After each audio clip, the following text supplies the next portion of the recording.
आइए सुनते हैं मालती जोशी जी की कहानी कटघरे में रिश्ते। पंडितों का दल अपनी दान दक्षिणा समेटकर विदा हो गया था। खाने पीने के बाद शेष औपचारिकता निभाकर लोकल मेहमान भी चले गए थे। बरामदे में लगी बिछावन अब अपना ही अधिकार था। हम सब लोग यहाँ वहाँ पसर गए थे और अपनी थकान उतार रहे थे। रसोई समेट कर मामी लोग और मौसी, बुआ और चाची जी सुस्ताने आ गई थीं। आंगन से बर्तन के रगड़ने की कर्कश आवाज़ आ रही थी जो सबके आराम में खलल डाल रही थी, पर उसे झेलना मजबूरी था। इतने सारे लोगों का खाना था, बर्तन तो निकलने ही थे। तिस पर भी चाचा और बुआ 10 बार सुना चुके थे कि तेरे ही की इतनी छोटी पंगत वो पहली बार देख रहे हैं। मानो पंगत के आकार से ही मरने वाले की महानता आंकी जाती हो। हम लोग अभी अलसाए से ऊँग रहे थे कि एक कार टैक्सी दरवाजे पर आकर रुकी। हम सब उठ बैठे। तेरे ही के बाद अब ये कौन मेहमान आए हैं? तभी चाचा जी के मोहित ने बताया कि टैक्सी भैया के लिए आ रही है। अंकित के लिए? अंकित कहाँ जा रहा है? उत्तर में अंकित ही सामने आ खड़ा हुआ। धोती कुर्ता उतार कर उसने पैंट शर्ट पहन लिया था। उसके कंधे पर एक बैग था और दूसरे हाथ से वो ट्रॉली बैग थामे हुए था। तुम कहाँ चल दिए भाई? मामा ने पूछा। मेरी मुंबई से अर्ली मॉर्निंग फ़्लाइट है, उसके लिए यहाँ से 6 बजे वाली फ़्लाइट पकड़ना ज़रूरी है। इतनी जल्दी? मैं कहते कहते रुक गई। पता नहीं ये सब कहने का मुझे अधिकार है भी या नहीं। अंकित ने मेरा बुदबुदाना सुन लिया था।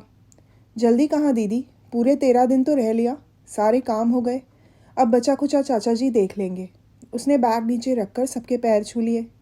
मुझे हल्के से गले लगाकर टेक केयर कहा। मोहित रोहित के कंधे को थपथपाकर सीधे गाड़ी में जा बैठा। हम खिड़की से उसका हाथ हिलाना देखते रहे और गाड़ी आंखों से ओझल हो गई। कुछ देर सन्नाटा सा छाया रहा। फिर चाचा जी बोले, बच्चा को परदेश में भेजने का हश्र देख लिया? बाप को मरे अभी 15 दिन भी नहीं हुए हैं और हजरत उड़ लिए। दिस इज़ शीयर इंसल्ट यार। फूफा जी बोले, मेहमान अभी विदा नहीं हुए और घर का खास आदमी ही रवाना हो गया। आप चिंता क्यों करते हैं, मैं हूँ ना अभी। चाचा जी ने उन्हें दिलासा दी। हाँ, बचा कुचा समेटने के लिए तुम्ही से तो कहा गया है। मौसी ने तब बड़े ही कातर स्वर में पूछा, अनु तुम तो अभी कुछ दिन रहोगी ना? हाँ मौसी, इसीलिए तो देर से आई हूँ, ताकि सब लोगों के जाने के बाद मम्मी के पास कुछ दिन रह सकूँ। अब उन लोगों को मैं कैसे बताती कि मेरा तो आने का कोई इरादा ही नहीं था। मुझे तो सास ने और उनके बेटे ने ठेल कर भेजा है। माँ जी का कहना था कि आखिर को वो तुम्हारे पिता थे, ऐसे समय में मान अपमान सब भूल जाना चाहिए। सुबोध ने कहा, जब अंकित ने खुद फ़ोन करके सूचना दी है तो इसका मतलब है वो लोग तुम्हें एक्सपेक्ट कर रहे हैं। बड़ी मुश्किल से मैं आने के लिए राज़ी हुई थी, पर सुबोध को साथ चलने के लिए साफ मना कर दिया। कहा कि वो मेरे लोग हैं, अपमान करते तो सह लूँगी, पर यदि तुम्हारा अपमान हुआ तो वो मेरे लिए मरण प्राय होगा। फिर मैं अकेली ही आई थी। यहाँ सबको बहाना बना दिया कि सासू माँ बहुत बूढ़ी हैं और बच्चों के स्कूल चल रहे हैं, इसलिए दोनों एक साथ घर नहीं छोड़ सकते। रात को सोने की तैयारी कर रही थी कि बुआ मेरे पास आ बैठी। अनु, एक बात कहनी थी। हम लोग कल सुबह निकल रहे हैं। हम लोग तो खैर हाथ हिलाते ही जा रहे हैं, पर तुम खाली हाथ मत जाना और अपने पैसों से ही सही अपने लिए एक साड़ी और जमाई बाबू के लिए शर्ट खरीद लेना। क्या? बहन बेटी ऐसे मौक़ों पर खाली हाथ विदा नहीं होती। खैर मेरे यहाँ तो कोई पूछने वाला नहीं है, पर तेरे यहाँ तो सासू बैठी है ना। अरे अपने पियर की लाज अपने ही आप ढकनी होती है। मैं कसेली सी हंसी हंस दी। बुआ, मैं तो शादी पर भी घर से खाली हाथ ही गई थी। मेरे यहाँ किसी तीज त्योहार पर भी कोई नेक नहीं गया। मेरे बच्चों के जन्म पर भी कोई शगुन नहीं भेजा गया, तो अब इस मौके पर कोई क्या उम्मीद करेगा। उलट कुछ ले जाऊंगी तो उन्हें आश्चर्य ही होगा। उन लोगों के जाने के बाद मैंने मम्मी से अकेले में पूछा, क्या हमारे यहाँ ऐसे मौक़ों पर भी कुछ लेन देन होता है? बुआ कुछ उम्मीद लगाई थी। मम्मी एकदम तुनक गई। उस चुड़ैल को तो मैं कानी कौड़ी ना दूँ। जिंदगी भर लगाई बुझाई करती रही है। माँ बेटी दोनों कान भरने में उस्ताद रही हैं। हम दोनों में लड़ाई करवा कर मज़े लेती रही हैं दोनों।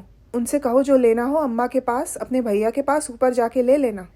बड़ी मुश्किल से मैंने मम्मी को शांत किया और विषय बदल दिया। मुझे मालूम था सद्य विधवा का करुण चोला वो बहुत दिन तक ओढ़ नहीं पाएंगी, शीघ्र ही अपने फॉर्म में लौटेंगी, पर कम से कम जब तक घर में मेहमान हैं तब तक तो शांत बनी रहें। वैसे मम्मी का तुनकना गलत नहीं था। पापा कभी भी अच्छे पिता, अच्छे पति नहीं बन सके, पर बेटे वो बड़े फरमाबरदार, एकदम श्रवण कुमार, माँ की एक बात खाली नहीं जाने देते थे। दादी को हमेशा ये मलाल रहा कि उनके सुदर्शन बेटे को अनुरूप पत्नी नहीं मिली। ये बात ना वो भूलती थी ना बेटे को भूलने देती थी। यही एक मुद्दा था जिसे वो हथियार की तरह इस्तेमाल करती थीं। इस बात पर मम्मी को कभी भी अपमानित किया जा सकता था। पापा भी कम नहीं थे। अपनी एमए पीएचडी पत्नी को जब तक मानसिक रूप से और कभी कभी शारीरिक रूप से प्रताड़ित करने में ही अपने पौरुष की सार्थकता समझते थे। मम्मी का असहाय गुस्सा तब बच्चों पर उतरता था। दादी इस मौके को भी भुना लेती थीं। बच्चों को झट से अपने आंचल में छुपा लेती और माँ के लिए मन में जहर भर देती। बुआ जब भी आती दादी का जोर दुगना हो जाता।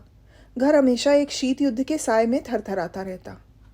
घर के इस विपरीत और कलहपूर्ण वातावरण के कारण मैं अपने स्नेह का आलंबन बाहर ही खोजती रही। स्कूल में मेरी ढेर सारी सहेलियां थीं, पर उन्हें घर लाने का साहस मैं कभी नहीं कर पाई। मैं खुद ही घर से भागी भागी फिरती और सबकी डांट खाती थी।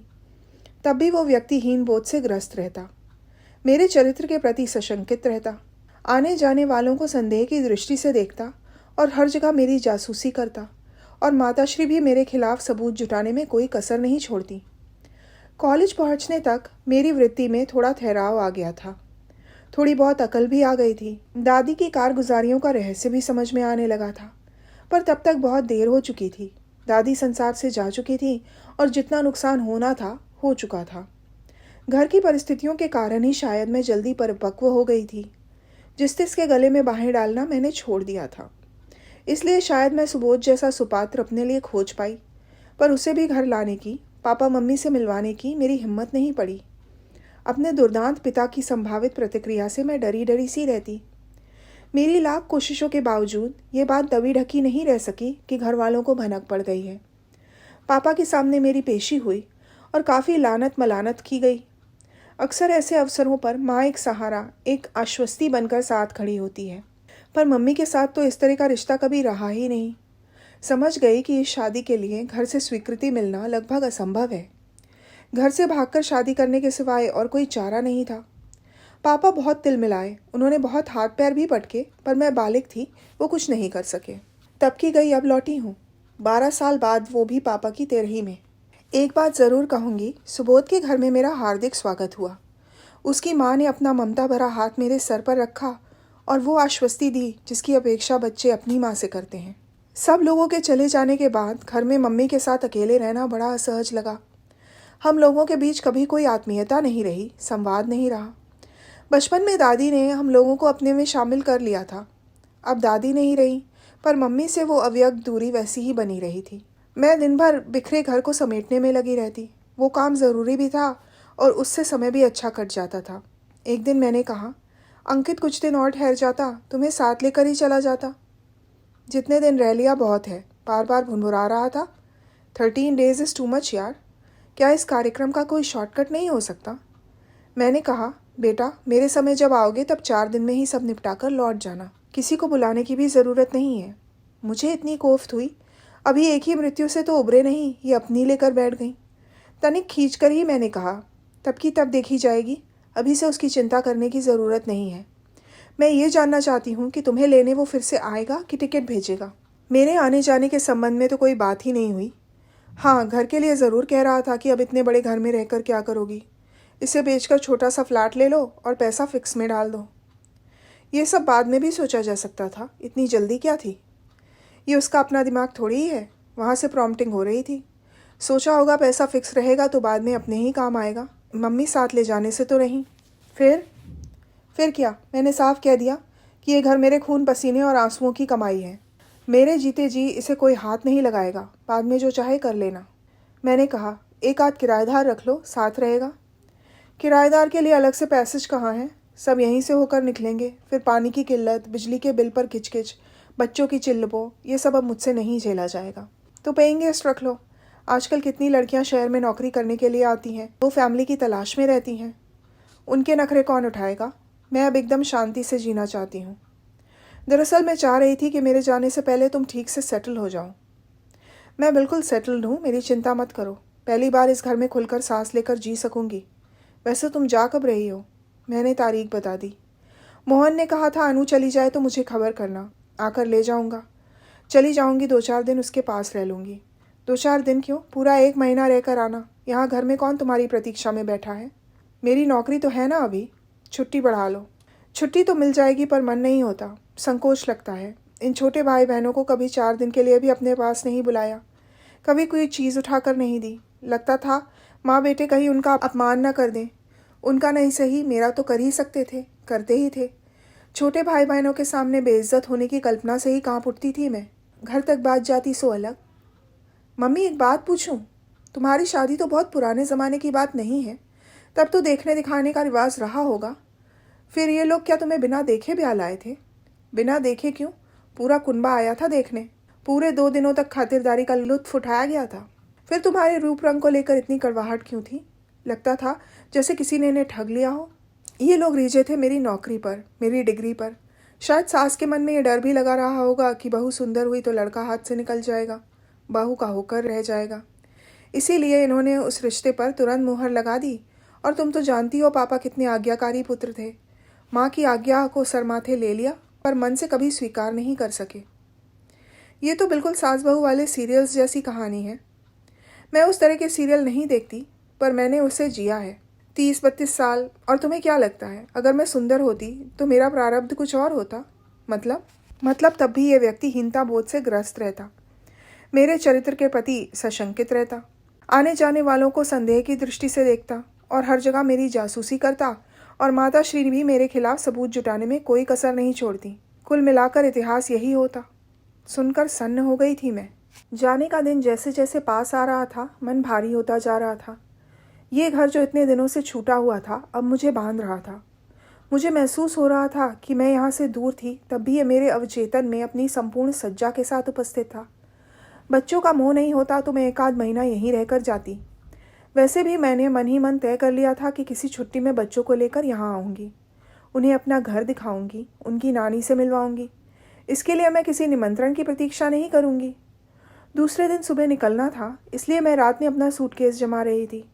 उसी समय मम्मी ने अपने कमरे से मुझे आवाज़ दी। जाकर देखा, पलंग पर साड़ियों का ढेर लेकर वो बैठी थी। बोली, इनमें से जो तुम्हें पसंद है ले लो, क्योंकि मैं तो अब ये सब पहनूंगी नहीं। मेरा मन एकदम चित्कार कर उठा। लगा कि चीख कर कहूँ कि अब मैं इन साड़ियों का क्या करूँगी। जब मुझे ज़रूरत थी तब तो कभी हाथ नहीं लगाने दिया। उन पर कुंडली मारकर तुम बैठी रही। कॉलेज के फंक्शन पर, फेयरवेल पार्टियों में, सहेलियों की शादियों में मुझे अड़ोस पड़ोस की चाचियों के, भाभियों के एहसान लेने पड़ते थे। अब मैं इन साड़ियों का क्या करूँगी? अब तो मेरे पास इतना खूबसूरत अपना कलेक्शन है।